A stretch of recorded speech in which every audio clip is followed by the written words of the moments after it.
3 different trim levels. Okay, the base model is, and this is absolutely mind-blowing to me. The base model is $399 US. I just saw a comment on Floatplane saying they need to drop the price $100 in order to make this thing attractive. Are you kidding me? This is a full computer for $400. This is basically in a chip shortage. This is Chromebook level pricing almost.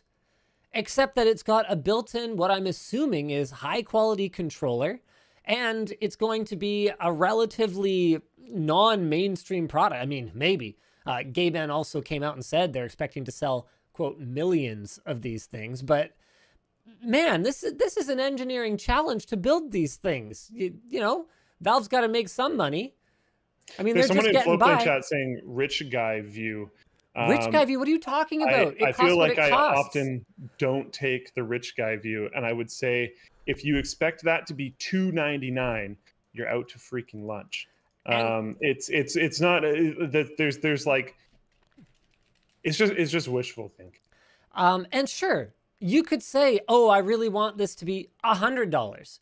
You could say, I'd love for it to be $5. Yeah, that'd be sweet. Sure, I'd love for it to be. Yeah. I'd love for it to be 50 cents. You know, maybe I could just wish on a star and one would fall into my lap. But you got to understand, these things actually cost money. Do you have any idea how much the tooling for this device would have cost? I mean, we're talking Valve was out 7 figures before they even put any computer hardware and even built one just to do the plastics for it. Like, you got to understand that, right? No, not that low, but $100, yes. Yeah, but you're still just pulling that out of your butt. Like, that's coming out of nowhere.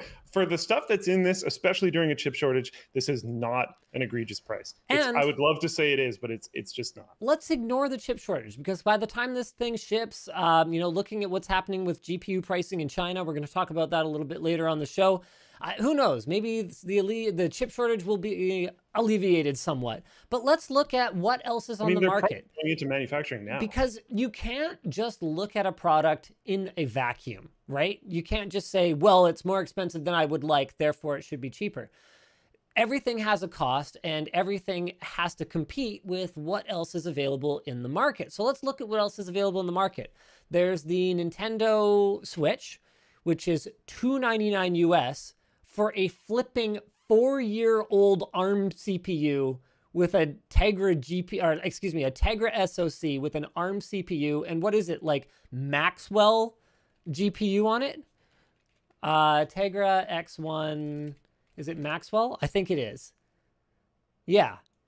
I mean, we are talking ancient technology. That wasn't cutting edge when the Switch came out 4 years ago.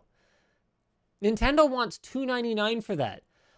Okay, now let's look at something that's way more comparable. The Aya Neo, which is the handheld that I've been holding up that is, I think, probably the most comparable thing to the Steam Deck on the market right now. This thing is barely even on the market. So far, they've only done a Kickstarter, Indiegogo campaign for it. So I don't even think you can just buy one and have it ship immediately. And now let's have a look at the pricing. Okay, this guy starts at, hold on a second. Here we go. It was 880 Canadian dollars. So that's around $700 US. That sounds like a reasonable price, but let's drop it by $100. Sorry, keep going. At 100? No. Sorry. It was a joke based on the comment. Anyway, okay, that's $300 higher with what is essentially very similar hardware. Okay, not quite $300 higher because we're comparing it to the base model. So let's go back to the base model is pretty good though. Yeah, I do want to jump in there. So I'm just going to go through the model stuff quickly. The base model is $399 US. It has 64 gigs of eMMC flash storage, and that's it. You're just getting the device. That's it. If you go up to the 529 US model, you get 256 gigs of storage, you get a carrying case, and you get a Steam community profile, whatever, might as well. If you go up a bit more, about $120 to 649 US, you go up to 512 gigs of NVMe storage. You get an exclusive carrying case, you get an exclusive Steam community profile, and you get an exclusive virtual keyboard theme, whatever. Something to note, those NVMe drives, replaceable. Yep.